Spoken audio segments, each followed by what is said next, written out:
오늘은 단제 강세 4482년 배달 4358년 양력 11월 20일 음력 10월 초하루. 이 시간은 11월 셋째 주 목요일 새벽 경배 시간입니다. 이번 주에 한백음께서 주신 말씀은 괴로움을 벗어나 즐거움으로 가는 법이라는 말씀입니다. 우리가 괴로움을 벗어나 즐거움으로 가는 법은 오직 하나, 하느님을 모시는 것입니다. 우리가 괴로움을 겪게 되는 이유는 우리가 이 세상에 태어났기 때문이죠. 하느님께서 인물 동수삼진 왈성명정, 이 모든 사람과 만물에게 성품과 목숨과 정기라는 삼진을 주시고 그것으로 우리를 존재하게 하셨습니다. 그리고 그 성명정 삼진을 받았기 때문에 우리는 이 심기신을 얻게 된 것입니다. 우리가 겪게 되는 괴로움은 하나님께서 주신 성명정, 다시 말해서 우리가 받은 사명 때문이죠. 발근이는 하나님께서 주신 사명을 받들어 하나님을 모시고 나아가는 삶을 살아갑니다. 중생은 하나님께서 주신 사명을 받들어 하나님을 모시지 않고 제 마음대로 살아갑니다. 어차피 우리의 삶에 하나님께서 주신 사명을 받들었기 때문에 해야 될 일이 있다는 것이고, 해야 될 일이 있다는 것은 그만한 수고를 요구하는 것이죠. 우리가 그만큼 힘을 써야 된다는 것이고, 그만큼 이치를 찾아야 된다는 것이고, 받아들이지 않고서는 안 된다는 것이죠. 하나님께서 주신 일, 이 성명정의 이치는 성품은 용납하는 것이고, 목숨은 이해하는 것이고, 정기는 배려하는 것입니다. 이것 자체가 우리가 이 성명정의 이치를 따를 때 다가오는 모든 일들을 받아내는 것이죠. 그런데 우리가 다가오는 모든 일들을 받아내기만 하고 거기서부터 내 마음대로 하게 되면 그것이 바로 고통이 되는 것이죠. 힘도 없는 우리가 받아냈는데 그것이 고통이 되지 않을 수가 없지요. 그래서 우리가 하는 짓이 무엇인가?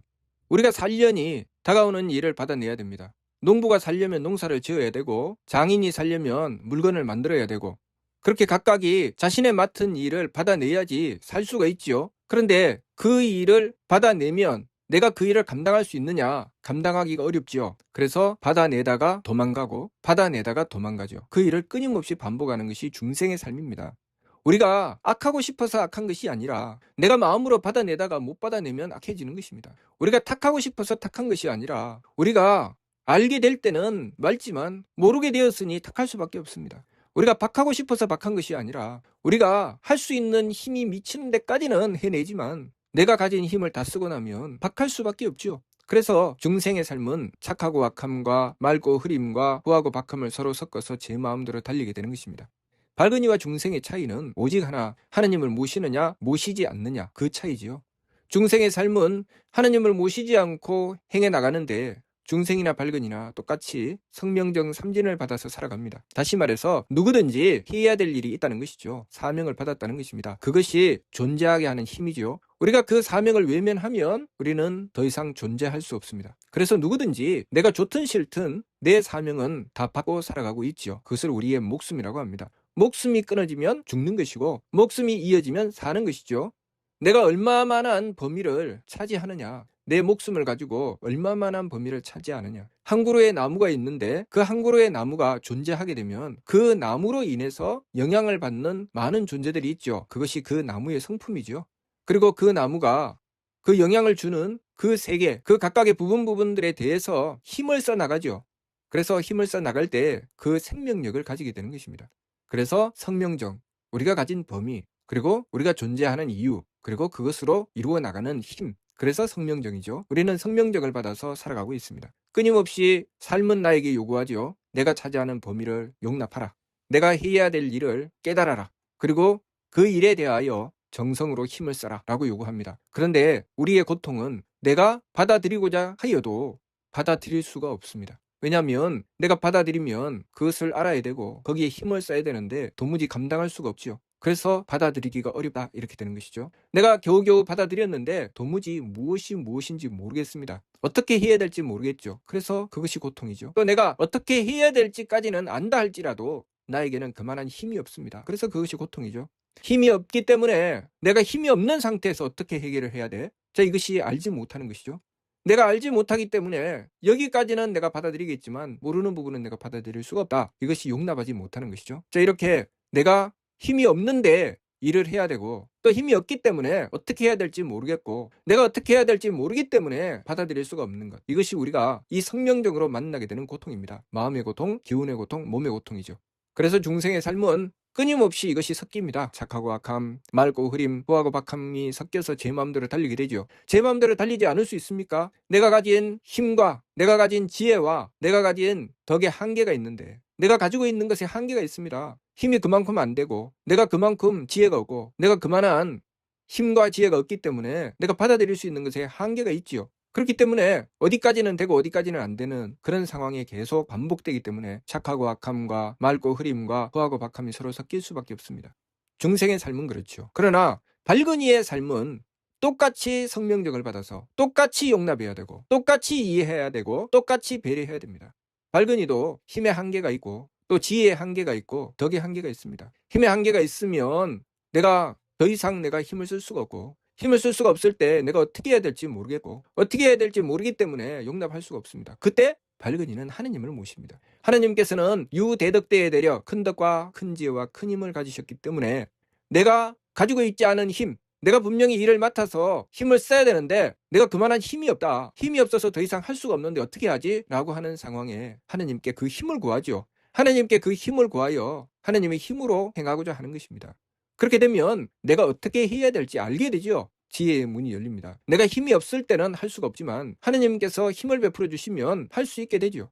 그래서 하느님의 힘을 믿는다. 그것이 믿음이죠. 나는 힘이 없지만 하느님께서 힘을 베풀어 주시면 가능하다. 그래서 내 힘만 가지고는 안 되지만 하느님의 힘으로는 된다. 그것이 믿음입니다. 자, 그 믿음을 가지고 지혜의 문을 열었을 때 우리가 용납할 수 있는 범위도 그만큼 커지죠. 밝은 이와 중생의 차이는 바로 그것입니다. 밝은 이는 하느님께 구한다는 것입니다. 그러면 중생의 삶은 여기까지는 되지만 여기서부터는 안 된다. 나에게 더 이상 요구하지 마라. 이렇게 되는 것이죠. 그리고 나에게 다가온 운명이 왜 나는 이 꼴을 당해야 되나? 그 일이 계속 반복되죠. 내가 힘이 없는데 나에게 힘을 요구하고 내가 힘이 없어서 어떻게 해야 될지 모르겠는데 그 일을 해결해야 되고 그리고 끊임없이 그런 일들은 나에게 다가오니 나에게 내 운명은 끊임없이 받아들이라고 합니다. 받아들일 수 없는데 받아들이라고 하는 것. 고통이 아닐 수가 없죠. 그래서 중생의 삶은 이 세상에 태어난 것도 고통이요. 자라는 것도 고통이요. 또 늙는 것도 고통이요. 병드는 것도 고통이요. 죽는 순간까지 고통이다. 타생장소 병물고라고 하신 것입니다. 그러나 밝은 이의 삶은 끊임없이 하느님께 구하죠. 그래서 지감조시 금촉을 하는 것입니다. 내가 감당할 수 없는 일을 만났는데 내가 그만한 힘이 안 되는데 내가 내 힘으로 어떡하지가 아니고 하느님께 구하죠. 또 내가 하느님께 구했기 때문에 내가 그 전에 하느님께 구하기 전에 생각하던 것과 하느님께 구하고 생각하는 것은 다르죠. 내가 힘이 없을 때 그 일을 하는 것과 내가 힘을 가지고 그 일을 하는 것은 다릅니다. 물론 중생도 이렇게 이야기합니다. 그럼 나에게 힘을 주면 내가 못할 리가 없잖아. 힘을 안 주니까 못하지. 문제는 하느님은 무형형, 무언언, 무의위 하신다는 것이죠. 하나님은 모습 없이 모습하시고 말씀 없이 말씀하시고 함이 없이 행하신다는 것입니다. 그러니 내가 힘이 부족해서 하느님의 힘을 구했는데 중생이 하느님의 힘을 구하면 알 수 있습니까? 내가 지금 당장 필요한 돈이 있는데 하느님께 구하면 하늘에서 돈벼락이 탁 떨어집니까? 안 떨어지죠. 하느님은 함이 없이 행하시고 모습 없이 모습하시고 말씀 없이 말씀하시기 때문에 내가 분명히 하느님께 구했어도 그것이 내 눈앞에 펼쳐지지 않습니다. 그랬을 때 중생은 없잖아. 없는 걸 가지고 무엇을 하라는 거야? 이렇게 되는 것이고 밝은 이는 무엇입니까? 밝은 이는 하느님께서는 모습 없이 모습하시고 말씀 없이 말씀하시고 함이 없이 행하시기 때문에 하느님께 구하면 이루어진다는 것을 믿지요. 그것을 알고 행하는 것이 밝은 이고 그것을 모르고 살아가는 것이 중생이죠. 그래서 하느님을 모시면 하느님께서 힘을 베풀어 주시기 때문에 하느님께 정성을 드리고 또 그것을 바탕으로 계산하죠. 그것을 바탕으로 알게 되죠. 그렇기 때문에 지혜가 밝아지는 것이고 또 그것을 바탕으로 받아들이기 때문에 그 받아들이는데 한계가 없지요. 그래서 나에게 주신 사명을 온전히 다 받아들이는 것입니다. 자, 내가 삶을 살아가면서 여러 가지 문제들을 만나게 됩니다. 여러 가지 사람들을 만나게 되죠. 어떤 것은 내가 용납할 수 있고 어떤 것은 용납할 수 없습니다. 당연한 것이죠. 그러나 우리가 하느님을 모시고 보면 하느님의 덕혜력을 구하여 문제를 해결하기 때문에 용납하지 못할 것이 없게 되는 것입니다. 자, 이 과정을 삼위신구 청구원에서는 계만선 문만덕이라고 하셨습니다. 내가 착함의 계단을 오르고 덕의 문을 연다. 착함의 계단은 나에게 속한 것이고 덕의 문은 하느님께 속한 것이죠. 내가 착함의 계단을 오른다는 것은 무엇입니까?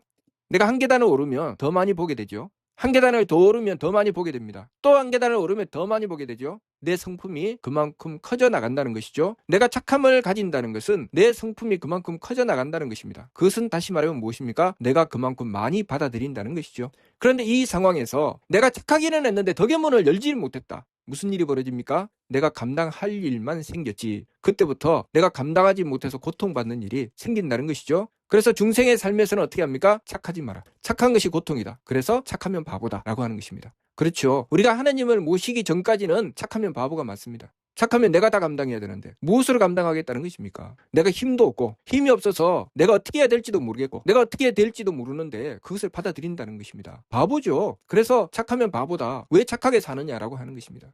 부모님들께서 그 자식들이 나라에 잘못된 일이 있어서 그것을 바로잡고자 일어나서 자신의 삶을 던지며 그 일을 하고자 하면 그것을 말리죠. 네가 왜 하느냐? 하고 많은 사람 중에 왜 네가 해야 되느냐? 너는 가만히 숨어 있다가 너에게 이익이 되는 것만 보고 움직여라. 우리가 하나님을 모시지 않으면 그 말씀이 맞습니다. 하나님을 모시지 않고 행하는 길에는 내가 그 일을 덥석 물었다가 내가 감당하지 못하면 그때부터 고통인데 부모님들은 그것을 경험했죠. 내가 덥석 물었다가 내가 욕심 부렸다가 감당하지 못해서 고통을 겪었던 일이 있었습니다. 그래서 네 분수를 알아라. 송충이는 솔잎을 먹고 살아야 된다. 네가 그렇게 욕심 부린다고 될 일이 아니다 라고 하시죠. 그러나 우리가 하나님을 모시고 나서는 얘기가 다릅니다. 하나님을 모시고 나서는 하나님께 그 힘을 구하죠. 그리고 하나님께 그 지혜를 구합니다. 하나님께 덕을 구하죠. 그것이 덕의 문을 여는 것입니다. 내가 착하여진다는 것은 그 범위를 키워내는 것이고 하나님께 덕을 구한다는 것은 거기에 채워내는 것입니다. 힘도 나에게 없고 지혜도 나에게 없고 덕도 나에게 없지만 하나님께서 베풀어 주시면 충분히 채울 수 있다는 것이죠. 그래서 우리가 내가 만나는 세계를 배척하여 나는 못해 라고 하는 것이 아니라 내가 만나는 세계를 용납하여 품어 안는 것이죠. 품어 안으면 감당하기 어렵죠. 그래서 못 품어 안는데 하나님을 모셔야 되죠. 하나님을 모시고 하나님의 덕과 지혜와 힘을 구해야 됩니다. 그래서 내 삶 속에 만나는 여러 가지 일들을 살피고 그 일들에 대해서 낱낱이 하나님이신 한배금을 모시고 원도해야 되죠. 하나님께 구해야 됩니다. 하나님께 구하여 끊임없이 원도하고 정성을 들이며 하나님의 덕혜력을 구해 나갔을 때 그 일들이 하나씩 하나씩 이루어져 나가는 것을 경험하게 되는 것입니다. 내가 힘을 써야 할 곳에는 하나님께 정성을 들이고 내가 지혜를 구해야 할 곳에는 하나님의 뜻을 구하고 내가 덕으로 베풀어야 할 곳에는 하나님께 순하고 착하게 나아가서 순종해야 되죠. 그렇게 했을 때 우리는 하나님의 덕혜력을 받들게 되고 하나님의 덕혜력을 받들게 되면 내 범위 안에 있는 모든 문제가 풀립니다. 그렇기 때문에 우리가 중생의 삶과 발근이의 삶의 차이가 무엇인가? 중생의 삶은 어느 정도까지 자기 힘이 미치는 데까지만 받아들이고 나머지는 다 배척합니다. 왜냐하면 살기 위해서. 발근이의 삶은 받아들이죠. 하나님을 모시고 받아들입니다. 그것이 중생의 삶과 발근이의 삶의 차이죠. 그래서 받아들여서 하나님의 덕혜력을 구하여 해결하면 그 범위가 점점 커져 나가게 되죠. 그래서 착함의 계단을 오르고 덕의 문을 열고 들어가기를 계만선 문만덕 한다고 하신 것입니다. 그래서 중생은 무선악, 무청탁, 무호박의 경지에 이르는 진성과 진명과 진정을 이루어낼 수가 없죠. 왜냐하면 한계가 딱 지어지기 때문에. 그렇지만 발근이는 무선악, 무청탁, 무호박, 용납하지 못할 것이 없고 이해하지 못할 것이 없고 배려하지 못할 것이 없는 하나님의 덕과 지혜와 합하는 경지까지 이르게 되는 것이죠. 어떻게 그렇게 가능할까요? 발근이는 끊임없이 하나님의 덕과 지혜와 힘을 구했습니다. 끊임없이 하나님을 모셔서 문제를 해결했죠. 그렇기 때문에 그것이 가능한 것입니다. 그래서 문제는 항상 내 밖에서 해결합니까? 내 안에서 해결합니까? 내 안에서 해결하죠. 내가 받아들이지 않으면 문제는 해결이 안 됩니다. 그래서 해결이 안 되기 때문에 중생은 피해서 도망 다녀야 됩니다. 내가 해결할 수 없는 문제는 가까이 가지도 말아야 되죠. 그러나 발근이는 내 안으로 끌어당기죠. 내 안으로 끌어당겨서 품죠. 그리고 그 속에서 하나님의 덕혜력을 구해서 문제를 해결해 나가는 것입니다. 그러면 내가 누군가를 통해서 문제를 만났습니다. 그러면 중생의 삶은 누군가를 통해서 문제를 만났을 때 그 문제를 보자마자 그 사람을 미워하고 배척하며 상대하지 말아야 됩니다. 그렇죠? 그래야지 그 고통을 받지 않죠. 발근이는 무엇입니까? 그 문제를 만나면서 그 상대방을 받아들이죠. 상대방을 미워하지 않습니다. 배척하지 않죠. 그것을 이해하면서 받아들여서 그 속에서 문제를 풀어나가게 되죠. 어떻게 그것이 가능합니까? 하나님의 덕혜력을 구하기 때문입니다. 그래서 하나님을 모시고서 문제를 풀어나가는 것이죠. 중생이나 발근이나 문제를 풀고자 하면 자기 안에서 푸는 것입니다. 그런데 발근이는 하나님을 모시고 풀고 중생은 저 혼자 풀죠. 그 차이가 있을 뿐입니다. 그러니 우리가 이번 주 말씀 괴로움을 벗어나 즐거움으로 가는 법, 우리가 이 세상에 태어난 이상 하나님께서 우리에게 사명을 주셨기 때문에 괴로움을 벗어나 즐거움으로 가는 법은 없습니다. 그러나 하나님을 모시면 그것이 괴로움을 벗어나 즐거움으로 가는 법입니다. 거기다가 우리가 이 세상의 삶을 완벽하게 살아나가서 성명정을 온전히 하여 나가게 되면 거기에는 하나님의 덕과지와 힘을 받들게 되죠. 그러면 우리의 범위가 점점 커져 나가게 됩니다. 그래서 세계론을 통해서 해석의 사자를 말씀하셨죠. 너희가 사는 땅이 큰 듯이 보이느냐? 작은 하늘의 누리일 뿐이다. 해석의 사자는 700세계를 거느렸다. 그런 말씀하셨죠. 그러면 700세계가 내 속에 들어와 있습니다. 하나님의 덕혜력을 받들지 않고 그것을 그냥 온전히 받아낸다면 그 고통이 700세계만큼 크겠죠. 우리가 이 지구 땅 안에 하늘의 누리 이 안에 우리는 너무나도 미미하고 작은 존재입니다. 이 작은 존재로 살아가면서도 산이 죽니 괴로우니 즐거우니 하는 엄청나게 많은 고통을 겪으면서 살아갑니다.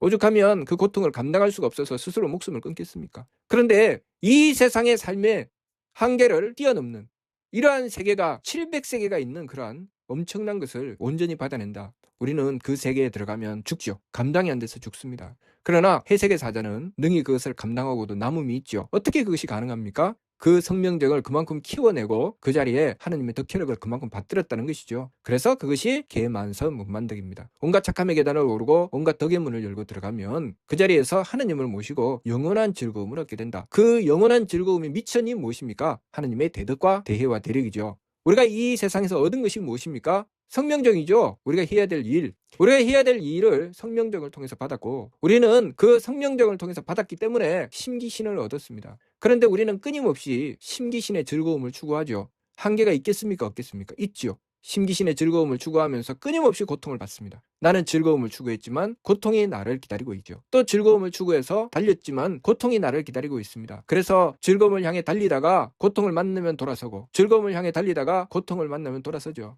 그래서 어떤 사람은 사랑은 봄빛같이 행복한 거야 라고 얘기하고 어떤 사람은 사랑은 겨울처럼 외롭고 추운 것이야 라고 이야기합니다. 괴로움을 벗어나 즐거움으로 가는 법. 어떻게 해야 될까요? 답은 하나님의 덕혜력이 있습니다. 그렇기 때문에 우리가 받은 성명정을 온전히 하고 하나님의 덕혜력을 받들 때 우리의 삶은 괴로움을 벗어나 즐거움으로 나가게 되며 나 혼자만 괴로움을 벗어나 즐거움으로 나가는 것이 아니라 그 범위를 키워내고 또 키워내는 것. 착함의 계단을 오르면 오를수록 그 범위가 커지고 그 범위가 커지면 커질수록 우리는 하나님의 덕혜력을 받들어서 그 세계를 점점 복되게 만들어가는 것입니다. 그러니 이번 주 말씀 괴로움을 벗어나 즐거움으로 가는 법 바르게 깨닫고 하나님의 덕혜력을 받들어서 괴로움을 벗어나 즐거움으로 나갈 수 있도록 해야 하겠습니다. 무슨 뜻인지 이해가 됩니까? 마치도록 하겠습니다.